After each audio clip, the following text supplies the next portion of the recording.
ప్రతి శాఖ సమన్వయంతో పనిచేయాలని జగిత్యాల అదనపు కలెక్టర్ లతా తెలిపారు. ప్రజాపాలన కార్యక్రమంలో భాగంగా కోరట్ల నియోజకవర్గ స్థాయి సమావేశంలో పాల్గొన్నారు. ప్రతి శాఖ సమన్వయంతో పనిచేసి నిర్దేశించిన లక్ష్యాలను చేరుకోవాలని సూచించారు లతా. గ్రామ పట్టణ స్థాయిలో అధికారులు క్షేత్రస్థాయిలో పర్యవేక్షణ చేపట్టి పనులను పురోగతిని సమీక్షించాలని ఆదేశించారు. ఈ కార్యక్రమంలో వివిధ శాఖల అధికారులు, మున్సిపల్ చైర్మన్ పాల్గొన్నారు.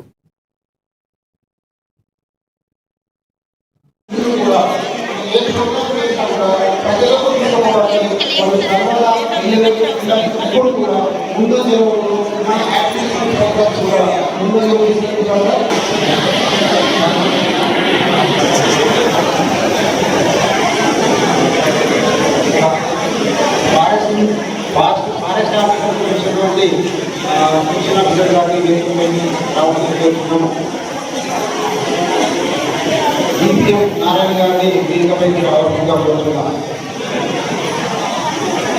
ఖర్చు పెట్టకుండా నాణ్యమైన విద్యని, నాణ్యమైనటువంటి వస్తువులు, ఇక బడి స్టార్ట్ అయ్యే లోపల సార్ బుక్స్ కూడా రెడీ వస్తాయి సార్. మీకు యూనిఫామ్స్ కూడా మన నిర్మాణ ద్వారా ఐక్యం ద్వారా ఇస్తాం సార్.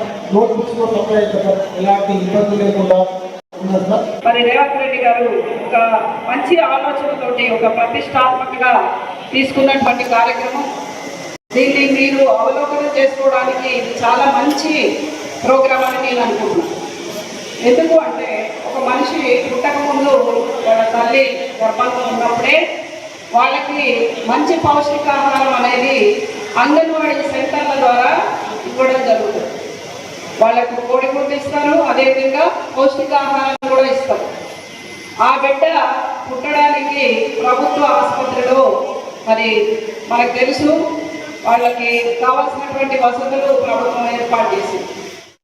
అంటే ప్రభుత్వ ఆసుపత్రిలో మనకి పుట్టినటువంటి వాళ్ళకి ఎటువంటి సౌకర్యాలు ఇస్తున్నారు, ప్రభుత్వం నుంచి ఏమేమి బెనిఫిట్స్ ఇస్తున్నారు అనేది తెలుసుకోవాలంటే మరి ఇట్లాంటి కార్యక్రమాలు అవసరం.